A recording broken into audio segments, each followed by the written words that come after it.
Welcome to the Cabral Concept, where board-certified naturopath and integrative health practitioner Dr. Stephen Cabral shares how he was diagnosed at the age of 17 with a life-altering illness and given no hope for recovery. It was only after studying and traveling all over the world did he discover how to combine ancient Ayurvedic healing practices with state-of-the-art naturopathic and functional medicine to fully rebalance the body and re-energize it with life. It's time to discover how to get well, lose weight, and finally feel alive again. And now, here's your host, Dr. Stephen Cabral. Welcome back, everyone. We're here with part 2 today of our Cabral HouseCalls. Hopefully you got to tune in yesterday, answering many great questions from the community. Our community never lets us down, that's for sure. So lots of great questions on wellness, weight loss, anti-aging, viruses, you name it. So hopefully you tuned in that yesterday's show. That was episode 2080. You can find that at stephencabral.com/2080. And if you'd like to read along with the questions here today, you can go to stephencabral.com/2081. So what I'm going to do just to get started, I'm going to open up our big document. That's where I keep all of the questions. I actually have an amazing team. They put all of your questions in one big document for me, and I simply answer them in the order they come in. We're about 6 to 7 weeks behind on your questions. We do answer them every single weekend, but they've really been starting to build up. So I just wanted to simply share that with you. If you asked your question after September 1st, they will start to be answered on today's show. So today's show is basically 829, 831. It looks like they came in 919293. Okay. So if you asked after that, it's definitely coming. It just, it has not been completed yet. That's it. All right. So let's get started. Again, just opening up today's documents. First question today is from Cassandra. Cassandra asks, "Hi, Dr. Cabral. Since about December, I've noticed a ganglion cyst on my wrist. It goes away occasionally, but eventually it comes back. I asked a physician about it, and they said it could be drained, but still could come back eventually. The only other solution they suggested is to remove it surgically, but only as a last resort if it becomes very painful. Do you know any other natural ways to get rid of this? It's not super painful in daily life, but it's quite uncomfortable. And if I'm holding a plank, for example." Okay, thanks. So happy to help with this. I actually answered the question on ganglion cyst before. So I just want to throw this out to everyone. Just because you asked this on August 29th. So you can actually go to stephencabral.com/podcasts and type in ganglion cyst, and you would have seen that I answered it on episode 1471. And my answer is not really going to change. I'm going to give you a couple just tips right now, but you can also listen to episode 1471. So with the ganglion cyst, you're basically looking at, if you're watching this on video, this part of your wrist right here. I actually had a ganglion cyst when I was in college, right here. Mine was partially injury related from sports, but also mainly inflammation related. And I've never had one since. It's been 20 years. So here's a couple things you can look at. There's many different natural treatment protocols.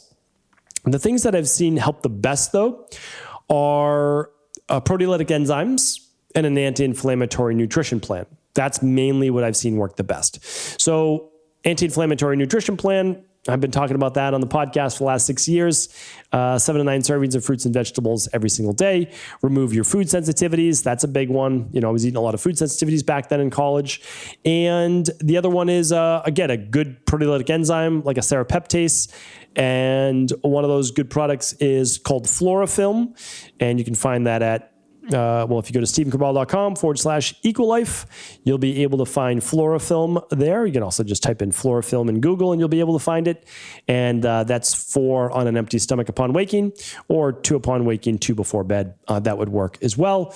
And again, I can't provide medical advice or treatment protocols, but these are all things that I would do and have used in my practice. A good hot-cold soak and a sink for the wrist for basically heating pad, and then you put an ice bath in that sink. That could be great going back and forth. I've talked about that on shows before. It can be really, really nice. And then you can do a little castor oil pack if you'd like as well. And I have a podcast on castor oil packs, and you can search that at stephencabral.com/podcast. All right.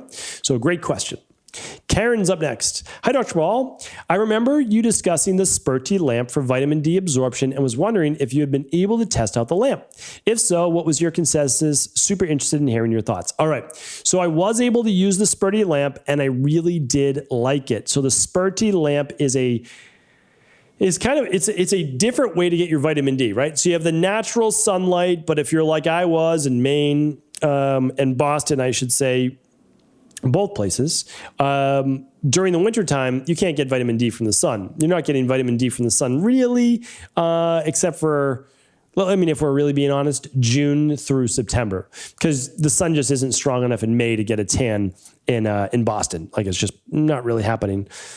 April, May. Yeah, it's not really happening in May. It's honestly not. So, you have to get your vitamin D in another way. And if you're not traveling down south and you're not taking a vitamin D supplement and you want to use the vitamin D lamp, you can definitely do that. And that's by Sperti. Let me see if I can find that episode for you.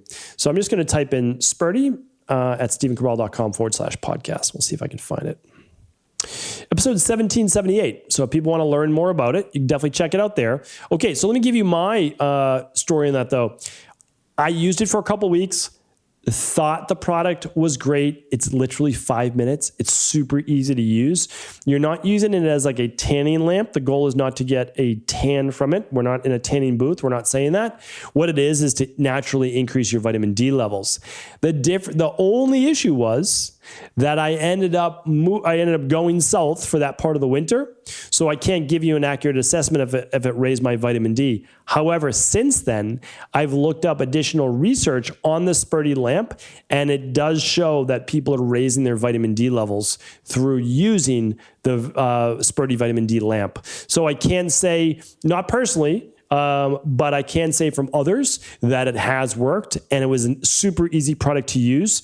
It's a small it's almost like a red light lamp. You could do it at the same time as your red light therapy. Honestly, you could use both at the same time if you wanted to. And if you wanted to get your vitamin D instead of through a nutritional supplement, you could definitely do that. We are offering vitamin D lab testing beginning in October, and it's October, with Equilife. So you could actually test your vitamin D levels, and then you could do a month of Sperti, and then you could test your vitamin D as well. So pretty cool way to be able to actually verify for yourself if it's working or not. All right. So pretty great stuff. And again, you can find that vitamin D test just over at Equilife. All right, Alyssa is up next.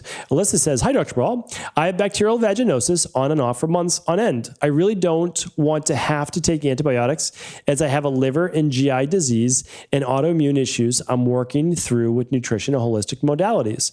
I know antibiotics will really set me back. I know you can't prescribe. Just wondering, do you have any suggestions to remedy BV? Thank you immensely. All right, Alyssa, I'm happy to help you. I just want everybody to know that I've answered all of these questions before. So I'm going to type in bacterial vaginosis, and we're going to find out which podcast it was on.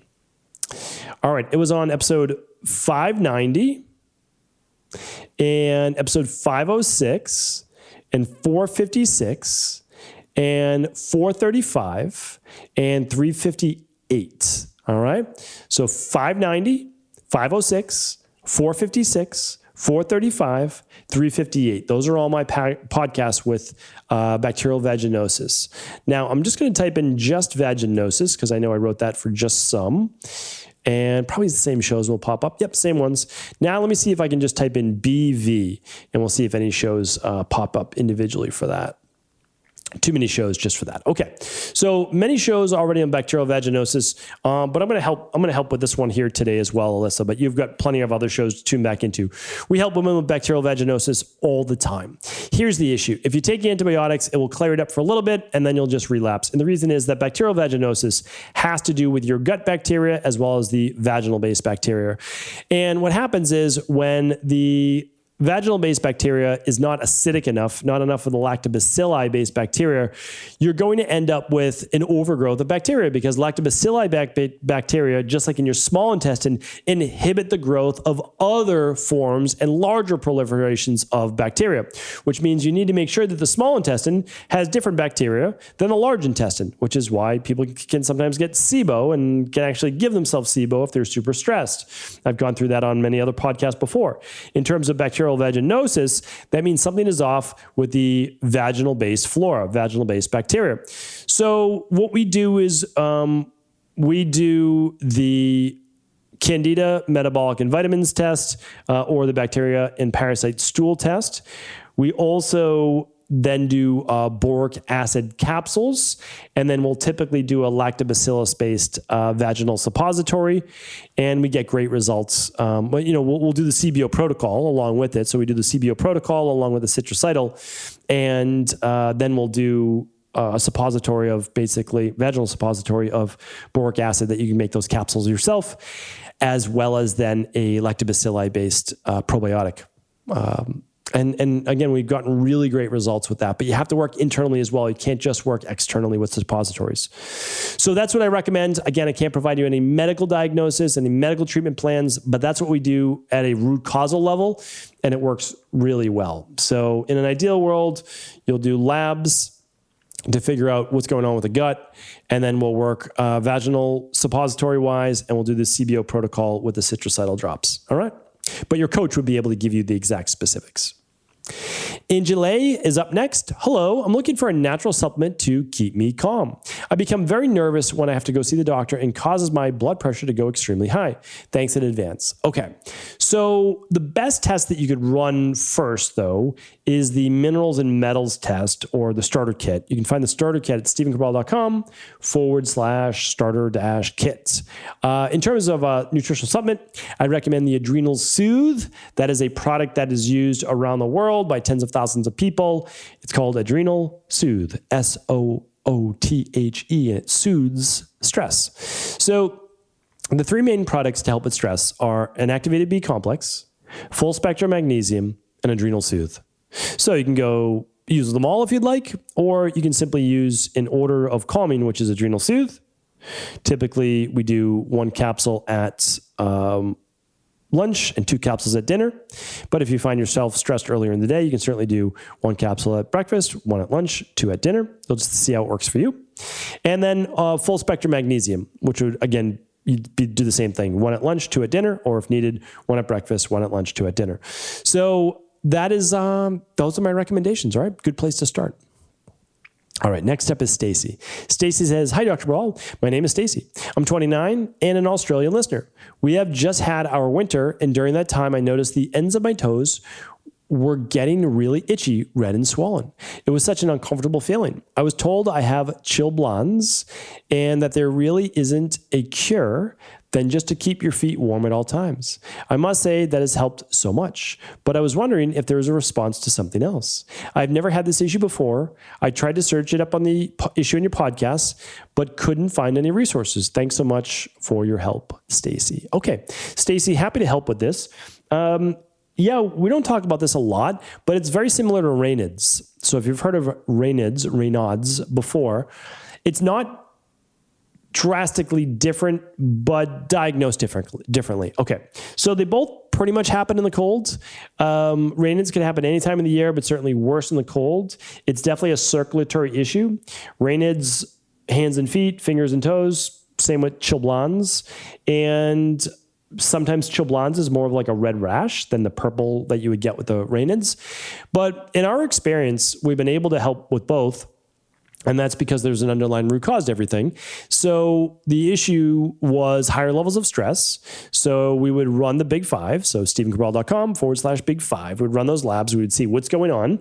We would see if there's electrolyte imbalances. We would see if there's adrenal cortisol stress. We would see if there's lower thyroid, which there often is. We would see if there's magnesium deficiency, and we would go about rebalancing the body. So I recommend the same for you. There's just no doubt about it. Yes, keeping your fingers and toes warm is helpful, but again, that's not getting at the underlying root cause. Looking at circulation, looking at that circulatory issue potentially from sympathetic nervous system stress. So that is what I recommend. All right. Let me know if there's any follow-up questions. Sarah's up next. Hi, love your podcast. I'd love for you to review the book called No Period, Now What? By Lisa Sanfilippo. I know it's very niche, but I also know that you're all about granularity rather than surface level. I'm sure you have listeners that would be interested or know others that are going through it. I think a review would be very valuable for us all to strengthen your knowledge, our knowledge in this area too. Hope you consider it. Okay. So I very well may. I'll take a look at it. And if I feel it's a good fit for our community, then maybe I will give that definitely a review. So what I would say though is if any woman is experiencing infertility or dysregulated menstrual cycles or missing period, the number one best way to fix that and look at it 100% is to run the Big Five. And if you can't run the Big Five and you can only run one lab, then it's the hormones test. So you go to StephenCabral.com/hormones test. You'll see the lab that I recommend, because we know why women become dysregulated from their menstrual cycle. Low thyroid, high cortisol, higher levels of estrogen, or estrogen dominance at least, lower levels of progesterone, which can be lower levels with lower levels of DHEA as well, dysregulated blood sugar. So just keep in mind, high sympathetic nervous system stress lowers progesterone, dysregulates menstrual cycle, causes estrogen dominance, and along with that can come lower levels of thyroid. And of course, the higher levels of cortisol would signal the stress. So again, we work with this and women every single day in our practice.